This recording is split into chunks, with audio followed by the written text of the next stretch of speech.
Darbhanga IT hub के रूप में विकसित हो रहा है। इस सपने को लेकर मिथिला एंजेल नेटवर्क के संपादक अरविंद झा ने दरभंगा और आसपास के क्षेत्रों के युवाओं की प्रतिभा को वैश्विक मंच पर लाने के लक्ष्य के साथ मिथिला स्टैक की स्थापना की।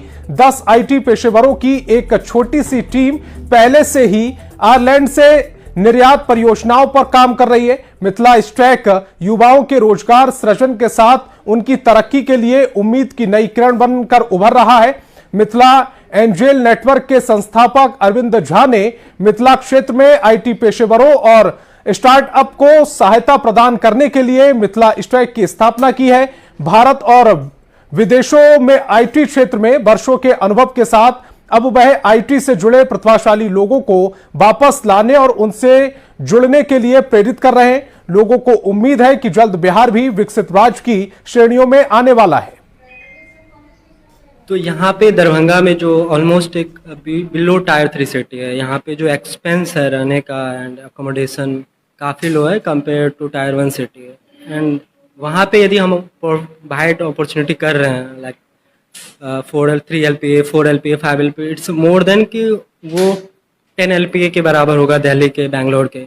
तो यहाँ पे हम लोग वो जितने भी यंग टैलेंटेड हैं जो कि टेक्नोलॉजी डोमेन में अपने आप को लेके पैसिनेट है, वहाँ पे काम करना चाहते हैं, तो वी ट्रूली उनको इनवाइट कर रहे हैं। मिथिला स्टैक एक छोटा सा प्रयास है हमारा कि दरभंगा में और खासकर मिथिला में आईटी का जो कल्चर मिसिंग है, जहाँ पे कि कोई भी नौकरी नहीं है, सब बच्चों को बाहर जाना पड़ रहा है, ट्रेनिंग के लिए भी बाहर जाना पड़ रहा है, काम करने के लिए भी बाहर जाना पड़ रहा है।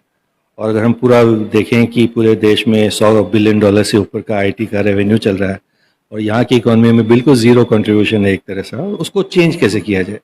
यहाँ पे बहुत सारे अच्छे कॉलेजेस हैं, दरभंगा में हमेशा से एजुकेशन का बहुत बड़ा हब रहा है, लैंग्वेज स्किल्स बहुत अच्छी है हमारी मिथिला में, मैथमेटिकल स्किल्स बहुत अच्छी है हमारी मिथिला में, लॉजिक बहुत अच्छा है हमारा मिथिला में। तो ये क्यों ऐसा है कि यहाँ पे कोई काम नहीं है। तो हमने बहुत दिनों से सोच रहे थे, बाद में फिर कार्तिक मिले यहाँ पर। कार्तिक अपना एक हेल्थ केयर का बिजनेस कर रहे थे, स्टार्टअप शुरू किया था उन्होंने, वो नहीं चला किसी रीज़न से, लेकिन उनका भी इंटरेस्ट था इसमें एरिया में, तो उनकी मदद से हमने ये मिथिला स्टैक यहाँ पे शुरू करा दिया।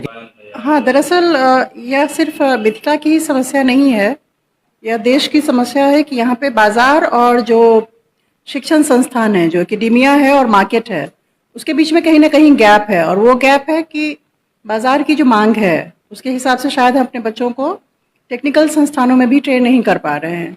तो जो मुझे फ्यूचर दिख रहा है, मैं भविष्य को सोच करके ऐसा कह रही हूँ कि एक तो मिथिला में अपना एक ऐसा संस्थान बहुत, जिसको कहते हैं ये पंख देने की, एक उड़ान देने के पहले हम बच्चों को पंख देते हैं। तो यहाँ के जो बच्चे हैं और यहाँ के जो बहुत रॉ टैलेंट है, उनको पंख देने का काम मिथिला स्टैक जो वो कर रहा है। जैसा कार्तिक ने बताया कि पहले भी 17-18 बच्चे ट्रेन करके अच्छे अच्छे संस्थानों में जा चुके हैं, तो उन्हें जो वो शेप करने की जो दिशा में मिथिला स्टैक एक काम कर रहा है,